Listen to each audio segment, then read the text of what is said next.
কেমন আছো সবাই? আজকে রুদ্র রান্না করবে সানডে স্পেশাল চিকেন। তো কড়াইটা গরম হয়ে গেছে, তেলটা দিয়ে দেই। হ্যাঁ, কড়াই না তেলটা গরম হয়ে গেছে রুদ্র, এবার আমি মশলাগুলো দিয়ে দেই।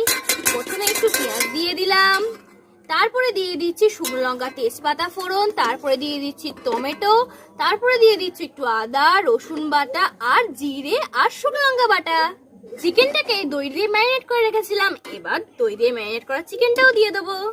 রুদ্র কষো। মাংসটা রুদ্র ভালোভাবে কষিয়ে নিয়েছি, এবার ওর মধ্যে দিয়ে দেবো হলুদ গুঁড়ো, নুন, তারপরে শুকনো লঙ্কা গুঁড়ো, তারপরে হলো শাহি গরম মশলা আর একটু চিনি। রুদ্র দিয়ে দাও,